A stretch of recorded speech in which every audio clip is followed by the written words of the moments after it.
네, 할렐루야. 자, 오늘 큰 박해가 큰 기쁨이 되다라는 제목을 가지고 저와 여러분 말씀 같이 나누기를 원합니다. 우리가 지금 전도를 선포하고 전도하고 있습니다만은 전도를 누가 하는가 생각해 보면 전도의 기쁨과 감격을 아시는 분들이 하는 거죠. 그렇죠? 예수 믿는 기쁨을 아시는 분들이 예수 믿으라고 얘기할 수 있겠죠. 저를 한번 보십시오. 예수 믿을만 하십니까? 네. 예수 믿는데 기쁨이 충만하십니까? 네. 어려운 점 없으세요? 네. 그건 아멘은 어려운 점이 있기를 바랍니다. 뭐 그런 뜻입니까? 네. 초대교회에 첫 순교자가 나왔습니다. 그게 바로 스데반 집사입니다. 이 스데반 집사의 순교는 초대교회 안에 큰 충격이었습니다. 왜냐하면 두 가지 이유에서입니다. 첫째가 예수 믿다가 죽을 수 있다는 사실을 안 거예요. 특별히 전도하다가 돌에 맞아 죽을 수 있구나, 이 사실을 알았습니다. 이 큰 충격은 이스라엘 예루살렘 교회의 위기로 옮아갔습니다. 그럼 왜 이게 위기가 되는가 하면 한번 생각해 보십시오. 정말 그렇다고 한다면 누가 예수님을 위해서, 누가 교회를 위해서 일하겠습니까?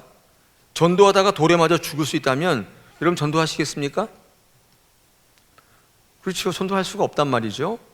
교회에 다니는 많은 성도들 가운데는 교회 다니는 이유가 잘 살기 위해서 이렇게 생각하며 교회 다니는 분들이 적지 않이 많이 있습니다. 잘 먹고 잘 살려고 예수 믿는데 그 결과 돌에 맞아 죽는 거라면 그런 분들한테는 충격이죠. 이후에 그런 분들이 신앙생활을 이어갈 수 있겠습니까? 한번 생각해 보십시오. 그렇지 않죠. 특별히 열정과 열심을 가지고 잘 될 거란 기대와 소망을 가지고 헌신하는 사람들이 있다면 이 모든 것들을 뒤엎어버릴 만한 충격적인 사건이 바로 스데반 신실한 주의 집사님의 순교였습니다. 이 위기가 되더라는 것입니다.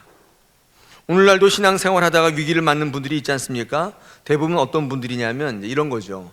예수 믿으면 최소한 부자가 되고 권세를 잡고 그러지는 않더라도 기쁨과 만족이 있을 줄 알았는데 신앙생활을 시작하면서부터 이상하게 사업이 망하고 시험에 떨어지고 만족이 없더라는 것입니다. 이 신앙생활의 결과가 내 기대와 다르게 치달을 때 흔들리게 됩니다. 위기가 오게 되는 거예요. 더 이상 교회를 다녀야 될지 말아야 될지 갈등하게 됩니다. 이 스데반의 순교는요, 그 자체가 많은 성도들의 마음에 알게 모르게 충격을 미쳤습니다. 실망을 미쳤고 낙심하게 만들었다는 거예요. 실제로 많은 사람들이 교회를 떠나가게 되더라는 것입니다. 자, 두 번째로 이 스데반의 순교가 교회의 위기가 된 것은 교회가 깨졌습니다. 교회가 깨졌는데 오늘 본문 8절 1절에 보니까 8장 1절에 보니까 뭐라고 되어 있습니까? 중반절에 보니까 그날에 예루살렘에 있는 교회에 큰 박해가 있었다. 사도 외에는 다 유대와 사마리아 모든 땅으로 흩어지게 되었다. 성경은 그렇게 기록하고 있습니다. 큰 박해라는 게 뭐죠? 스데반이 순교하게 되니까 이 유대교들이 이때가 때다 싶어가지고 많은 그리스도인들을 이때 박해하기 시작했는데 4절에 보니까 우리 3절에 보니까 사울이 교회를 잔멸할새 각 집에 들어가서 남녀를 끌어다가 옥에 넘겼다. 큰 박해가 있었다는 거예요.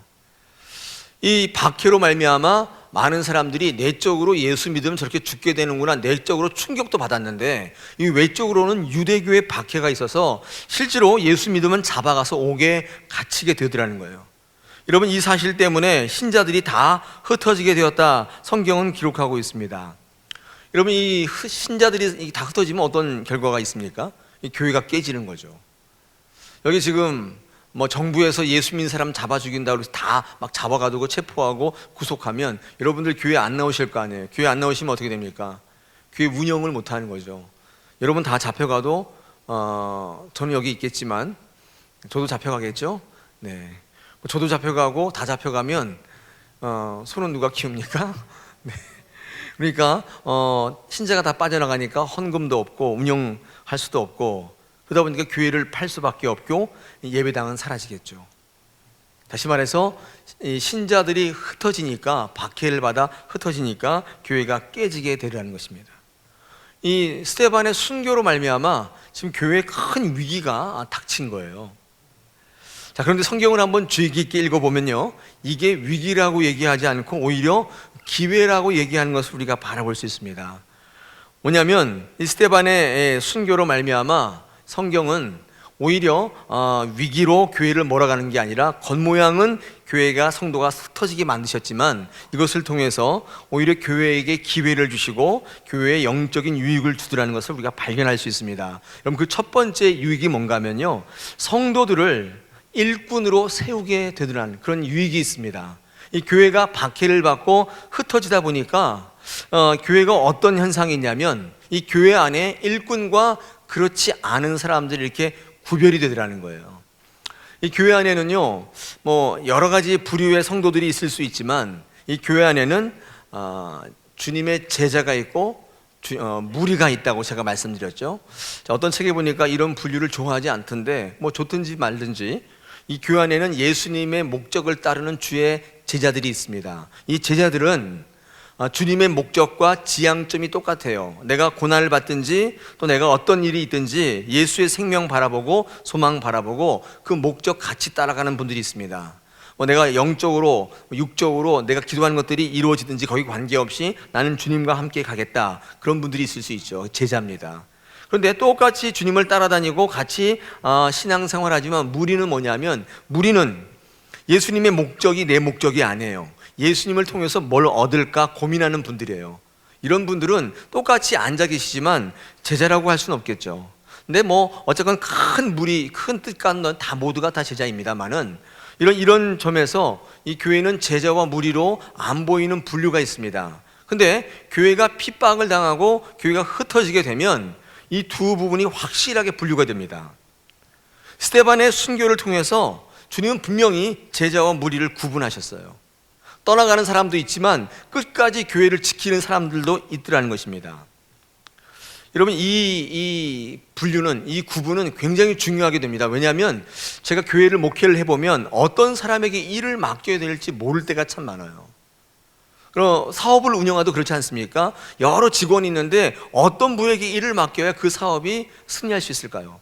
아마 이것은 사장님이 고민일 겁니다. 똑같이 보이는데 어떤 사람에게 일을 맡겨야 되겠습니까? 제자에다가 일을 맡겨야겠죠. 초대교회는 이런 부분에 대해서 굉장히 모호했습니다. 그런데 교회에 어려움이 닥치니까 또 교회가 핍박을 받으니까 이 두 부류가 확실하게 갈라지더라는 거예요. 왜 이런 분류를 하셨느냐면 주님은 일을 맡기실 제자들을, 일꾼들을 키우시기 위해서요. 때때로 우리 교회 가운데 일꾼을 발견하고 일꾼을 세우기 위해서는 여러 가지 방법이 있는데 교회에 어려움이 있을 수 있습니다. 교회에 어려움이 딱 있으면 일꾼이 드러나게 돼 있어요. 어려움이 없으면 모릅니다. 평상시엔 몰라요. 근데 교회가 어려워지면 누구에게 일을 맡기며 누구에게 천국 열쇠를 맡겨야 될지 그때 비로소 알게 된다는 것입니다. 여러분, 전쟁 이후에 전쟁을 겪은 나라가 왕성해진다는 말이 있습니다. 왜 그렇습니까? 전쟁의 잿더미 이외에 뭐가 왕성합니까? 전쟁을 겪고 나면 사람들이 분명해져요. 어려움을 겪으면 누가 충신인지 누가 간신인지를 알게 된단 말이죠. 다윗이 통일 왕국을 세울 때에 그의 듬직한 모든 충신들은 다 아둘람 굴 출신이에요. 어려움에 있을 때 다윗을 떠나지 않고 그를 끝까지 보좌했던 사람들이 궁극적으로는 통일 이스라엘 왕국을 세우더라는 것입니다. 오늘 예루살렘 교회에 여러 가지 핍박이 있었고 교회가 흩어지는 결과가 있었지만 여러분, 이것은 교회를 없애려고 하는 것이 아니라 오히려 교회에 기회를 주고 유익을 주고자 하는 하나님의 놀라운 뜻이 있었습니다. 첫 번째가 이 일꾼을 되게 만드시는 거예요. 저와 여러분에게 일꾼 되게 만드시려는 하나님의 의도가 있었더라는 거예요. 그러므로 눈에 보이는 것에 흔들리지 마시고 충성된 일꾼이 되셔야 돼요. 우리 교회에 여러 가지 어려움이 있을 수 있죠. 여러 가지 힘든 점이 있습니다. 그런데 여러분, 그거 있다고 떠나시면 안 돼요. 어려움을 겪어보면 안다고 그랬죠. 어려울 때일수록 자기 자리를 지키고 온전히 기도하고 나가면 하나님 그 어려움을 통해서 더 많은 것들을 이뤄내시는 축복이 우리 교회 가운데 있는 줄 압니다. 교회에는 제자와 무리가 있다고 그랬죠. 근데 한번 생각해 보십시오. 무리가 많다면 교회가 이렇게 남아있을 수가 있겠나요? 교회는 무엇을 얻을까, 무엇을 내가 빼내 먹을까, 이런 생각만 하는 무리들이 많이 있다면 여러분, 교회가 이렇게 남아있을 수가 있겠나요?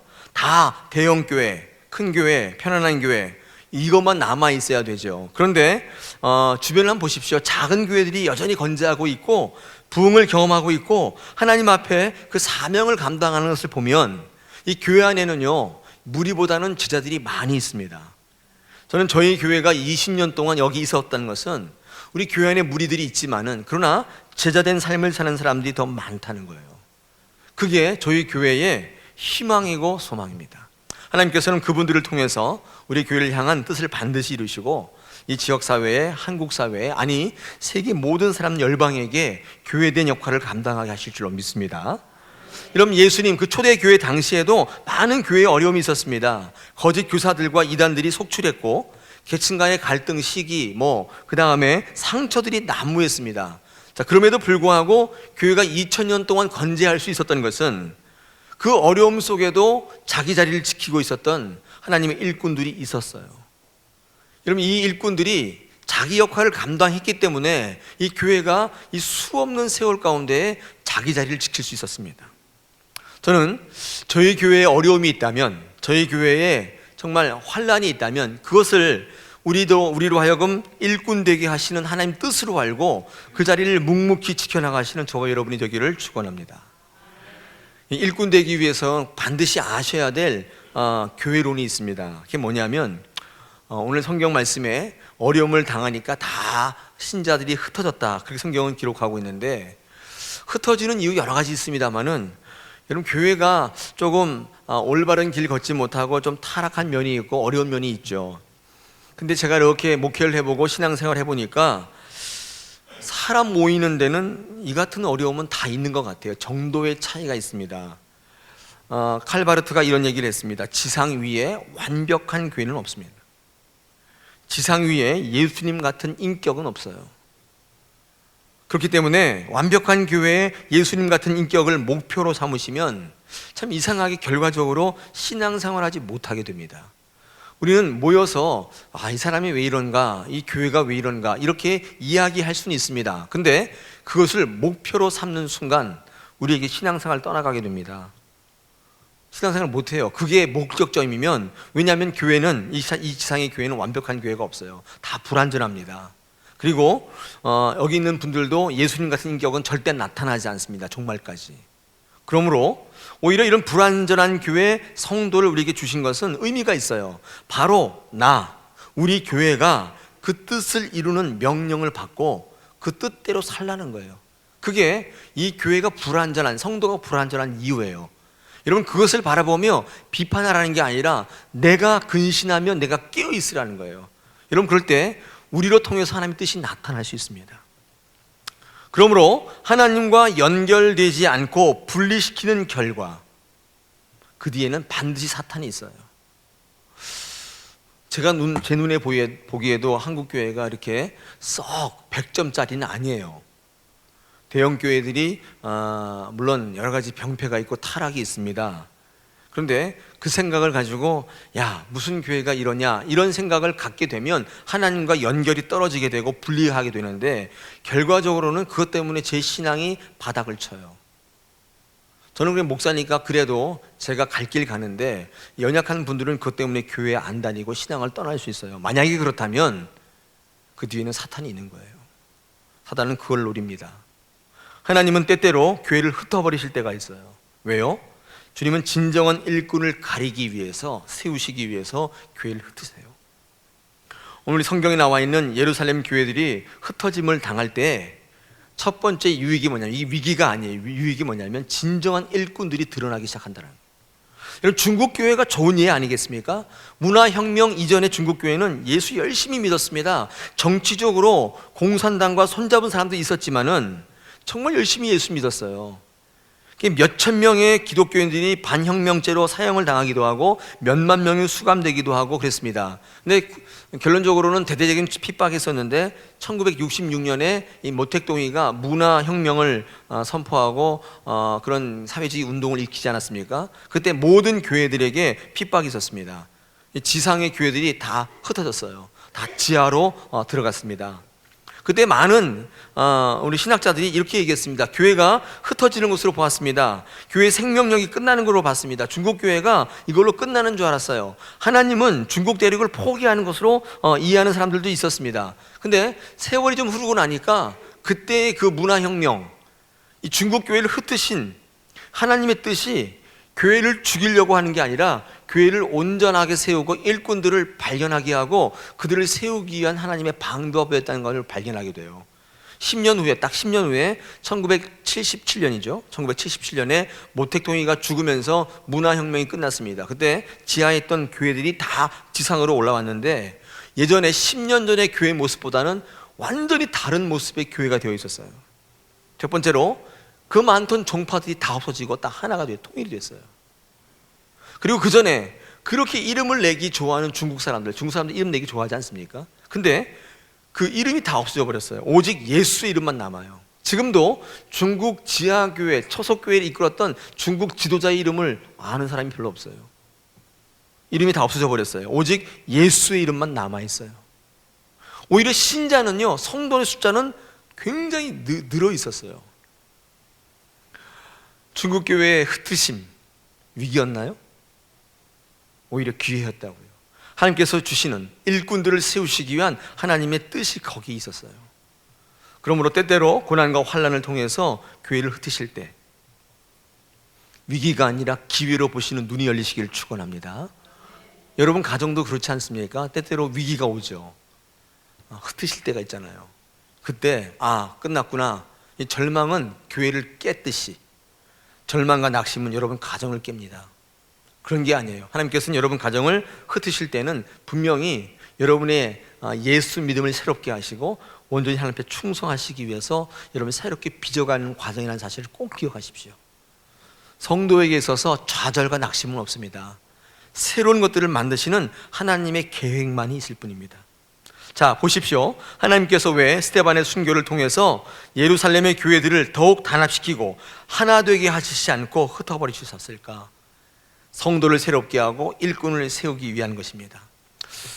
그 당시에 성도들이 어떤 내용들이 있었는가? 아까 제가 제자와 무리를 얘기했는데 이런 분들이 많았을 것 같아요. 하나님 믿으면서, 예수님 믿으면서 이 기복주의 신앙의 유혹을 떨칠 수가 없는 분들이 많이 있었습니다. 지금도 그렇지 않습니까? 기복이라고 하는 건 좋은 거라고 제가 말씀드렸죠. 복을 구하는 거기 때문에 좋은 겁니다. 근데 기복주의는 안 좋아요.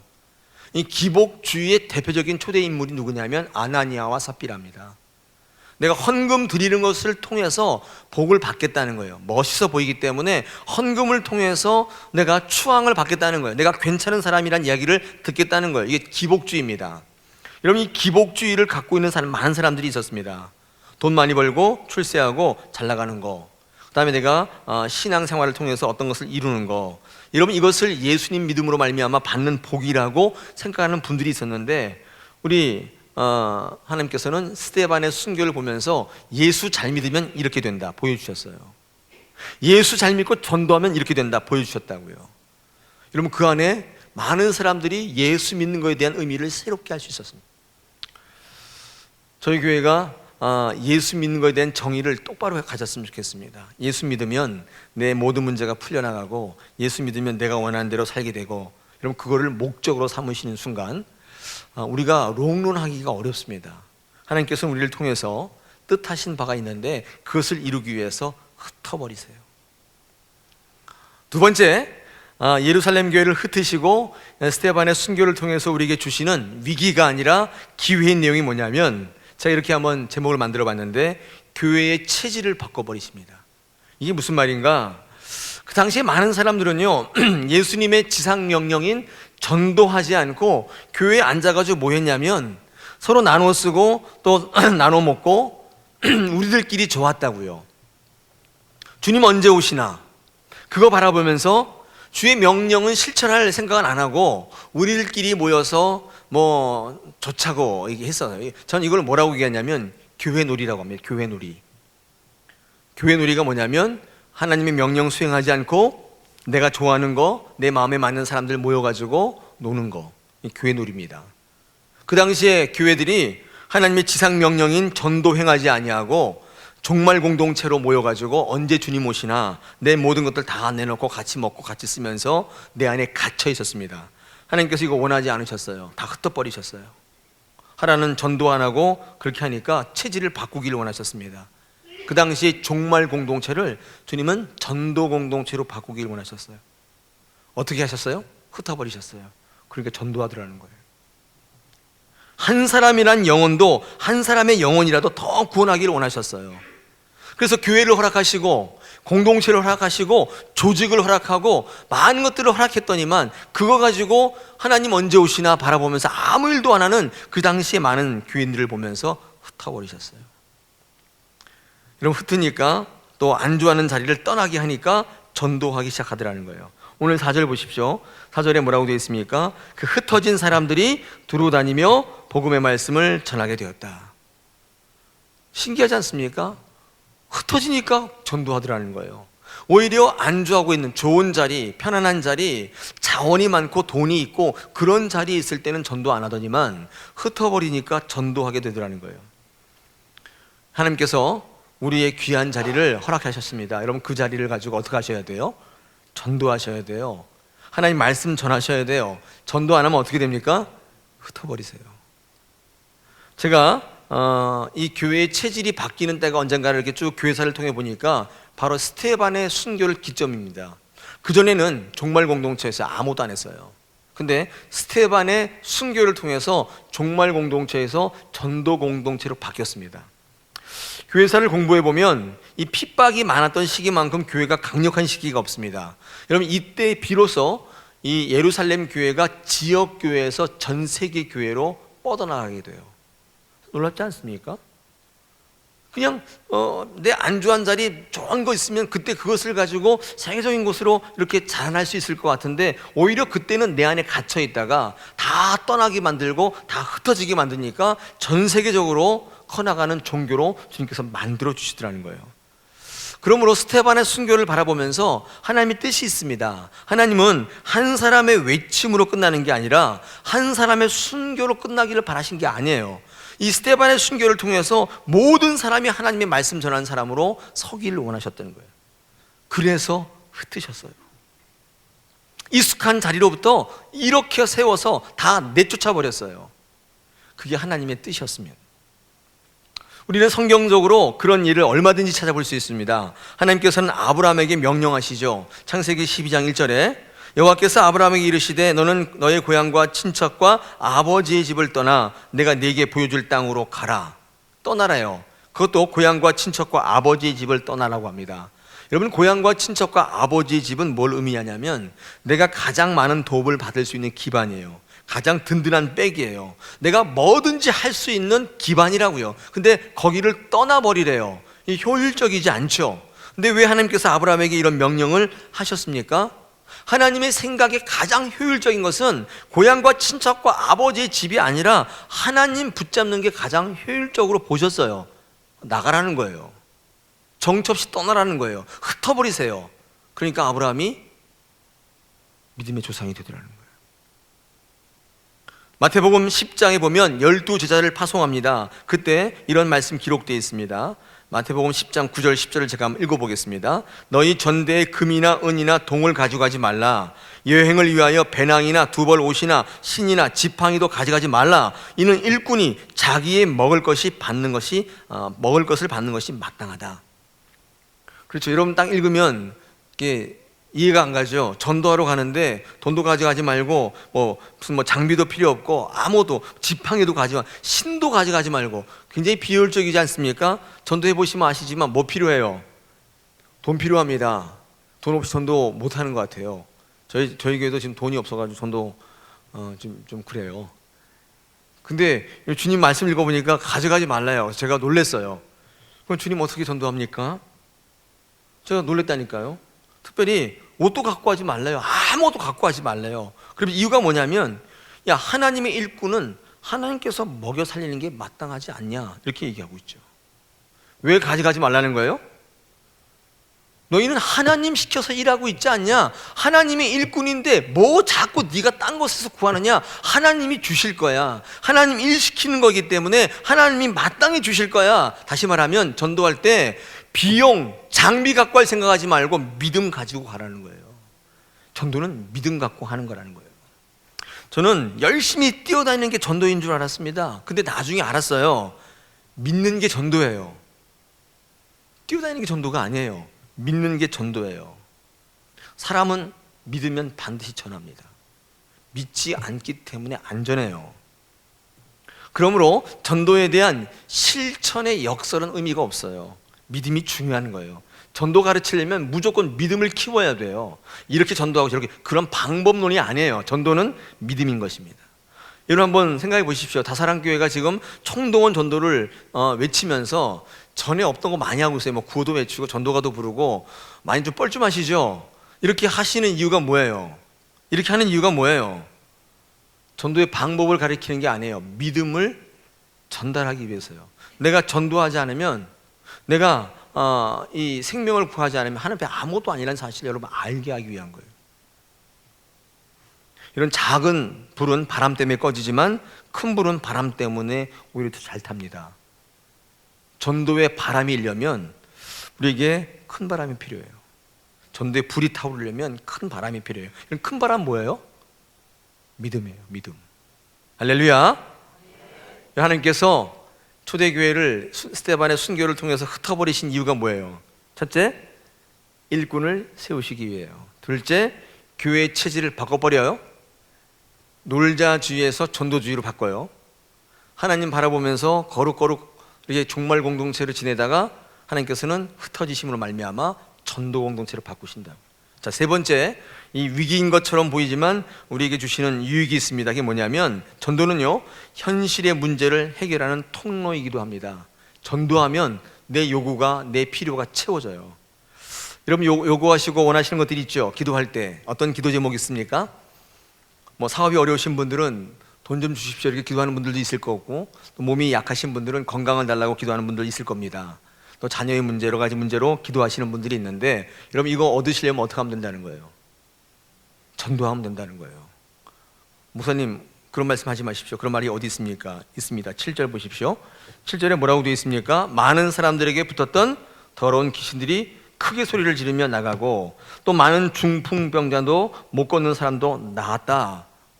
이게 뭐로 말미암아 이루어지냐면, 전도를 통하여 복음이 증거될 때 이런 우리의 육신의 요구들이 일어나기 시작합니다. 다 채워지기 시작하더라는 거예요. 할렐루야. 이런 복음의 능력은 우리의 영혼을 구원하는 것뿐만 아니라 현실적인 우리의 문제를 해결해 버려요. 그런 능력이 있다는 거예요.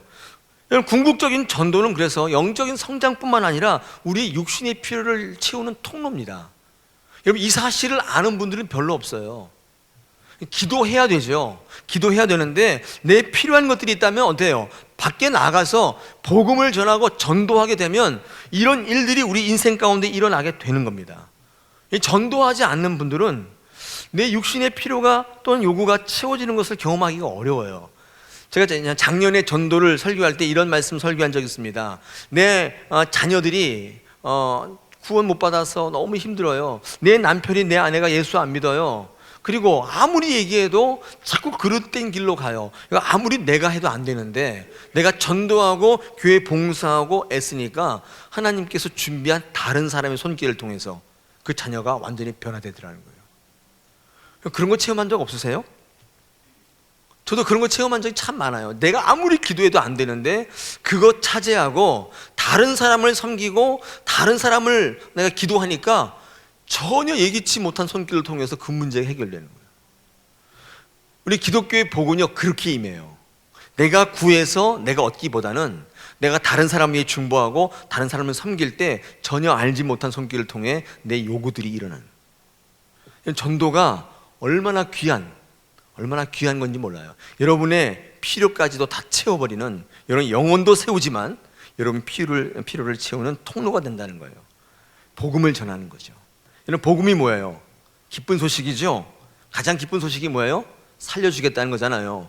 이 복음을 들고 나가는데 왜 살지 않겠습니까? 여러분, 이 복음을 전할 때는요, 여러분만 사는 게 아니라 이 복음을 듣는 사람조차도 다 살아나요. 전도는요, 너도 살고 나도 사는 거예요. 결과적으로는 내가 사는 길이라는 사실을 알 때, 이런 확신이 있을 때 전도하게 되더라는 거예요. 예루살렘 교회 스데반의 순교로 통해서 다 흩어버리셨는데, 궁극적으로 우리에게 주는 유익이 뭐냐면, 세 번째로 유익이 바로 우리의 필요를 채우시기 위한 하나님의 손길이었다는 거예요. 할렐루야. 여러분, 8장 1절과 8장 8절이 상극처럼 보입니까? 8장 1절에 뭐라고 되어 있습니까? 중반절에 그날에 예루살렘에 있는 교회에 큰 박해가 있다고 되어 있죠. 우리 8장 8절에 뭐라고 되어 있습니까? 그 성에 큰 기쁨이 되어 있다고 되어 있습니다. 기쁨이 있었다. 이런 큰 박해와 큰 기쁨이 다른 말이에요? 이제 한번 말씀해 보십시오. 같은 말이잖아요. 큰 박해가 큰 기쁨이 되더라는 거예요. 하나님께서 우리의 보기에는 안 되는 것처럼 보여도, 흩어버리시는 것처럼 보여도 오히려 흩어지게 하셔서 전도하게 하시고, 전도를 통하여 일꾼을 세우시고 교회 체질을 바꿔버리시고, 여러분이 요구하는 모든 것들이 다 이루어지게 하는 놀라운 역사들을 만들어내시더라는 거예요. 히브리서 12장 11절에 이런 말씀 기록되어 있습니다. 무릇 징계가 당시에는 즐거워 보이지 않고 슬퍼 보이나 후에 그로 말미암아 연달한 자들에게는 의의 평강한 열매를 맺나니. 여러분, 징계 이꼴 뭐예요? 평강한 열매. 이거 보시는 이 없는 분들은 징계를 받자마자 떠나버려요. 흩어져 버려요. 막 주려고 하고 있는데 떠나버려요. 고난과 어려움은 열매를 맺는다는 것이 성경의 일관적인 목소리입니다. 할렐루야. 큰 기쁨이, 큰 박해가 큰 기쁨이 되시기를 축원합니다. 저희 아버님은 예수 잘 믿는 안수 집사님이셨습니다. 돌아가신 지 오래됐어요. 제법 큰 사업을 하시는 사장님이셨습니다. 굉장히 큰 사업이었어요. 아무튼 큰 사업이었어요. 근데 그런 믿음이 좋으신 안수 집사님이셨는데, 교회 일이라고 하면 도에 넘치게 충성하셨어요. 주변 사람들이 뭐 그렇게까지 하느냐라고 말릴 정도인데, 아무튼 교회 일하면 끔찍하게 하셨어요. 저희 아버님의 꿈은 돈을 많이 벌어가지고 멋진 교회 2개를 지어서 하나님 앞에 헌당하는 거였어요. 사업 열심히 하시고 돈 많이 벌려고 하셨어요. 제가 이렇게 목사가 됐는데, 제가 왜 목사가 됐는지 처음 생각해 보면 어렸을 때부터 목회하겠다고 그렇게 하진 않았던 것 같아요. 어쩌면 아버지의 사업 물려받아가지고 이렇게 뭐 믿음 좋은 장로가 되면 됐지, 처음부터 목사가 될 생각은 아니었던 것 같습니다. 집이 부유했으니까 그렇죠. 집이 잘 살았습니다. 어렸을 때는 부유한 가정에서 부족함 없이 컸습니다. 그런데 어느 날 하나님께서는 저희 가정을 흩어버리셨어요. 완전히 흩어버리셨어요. 저희 아버지는 사업 실패로 기도원을 전전하고 다니셨고, 기도원에 돌아가셨어요. 혼자 기도하시다가 아무도 안 보는데 혼자 돌아가셨어요. 어머니는 빚쟁이들 피해가지고 여기저기 피해 다니셨어요. 누나들은 친구 집으로 도망 다녔어요. 저는 군대 갔고, 제 동생은 학교 옆에 자취방을 옮겨 다니면서 전전했어요. 완전히 흩어버리셨어요. 그렇게 열심히 교회에 충성하던 가정이었습니다. 충격이었습니다. 믿음이 본질적으로 흔들릴 수 있는 위기였습니다. 그때 저희 가정의 중심을 잡은 분이 바로 저희 어머니입니다. 생각해 보십시오. 헌금 많이 하고 일할 때는 좋아라 하지만 다 망해서 교회 오면 누가 좋아합니까? 모른 척합니다. 교회가 매정합니다. 이거 아시는 분들이 뭐 그런 얘기 하세요. 교회 아무리 뭐 돈이 있어야 한다, 이런 헛소리를 하시는데, 그건 겉표면이에요. 표면. 아무도 좋아하지 않습니다. 그런데 저희 어머니가 그런 것에 아랑곳하지 않고 교회를 떠나지 않았습니다. 사업하시면서 교회에 있는 분들 돈도 많이 끌었었습니다. 여러 가지 핍박이 있었죠. 그래도 참 지금 생각해보면 신기한 게, 그러면 저 같으면 다른 교회 다니면 되죠. 절대로 그 교회를 떠나지 않으셨어요. 그리고 오히려 더 교회 일에 충성하시고 봉사하시고 기도의 여인이 되었습니다. 제가 지금 생각해보면 참 아이러니하지, 이해가 잘 안 가요. 왜 그러셨을까? 여러분, 그 결과 큰 박해가 있고 핍박이 있었는데, 그 결과 저희 가정이 어떻게 변했는가? 세상적으로 좋은 데 시집가서 좋은 편안한 삶을 꿈꾸던 저희 작은 누나는 선교사가 됐습니다. 또 아버지 사업 물려받아가지고 잘 살아보겠다고 꿈꾸는 저는 목사가 됐습니다. 제 동생도 은혜 가운데 직장 잘 다니다가 어느 날 갑자기 그만두고 목사 됐습니다. 물론 지금 천국 갔습니다. 흩어버리니까 전도하게 되더라고요.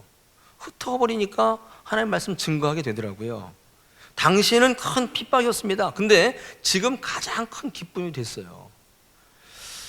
여러분, 하나님께서 우리를 어떻게 하나님의 생명의 인도자로 이끄시는 줄 아세요? 흩어버리세요. 저는 이 말씀 묵상하면서 저희 교회가 마음에 절절히 와닿았습니다. 저희 교회 체질 개선해야 됩니다. 우리 종말 공동체 아닙니다. 우린 전도 공동체예요. 생명을 살리는데 전력을 다해야 돼요. 그게 지상의 교회가 있는 이유입니다. 목적입니다. 이거 감당하지 않으면 흩어버리시는 거예요. 눈에 보이는 것에 흔들리지 마시고 충성된 일꾼 되셔야 돼요.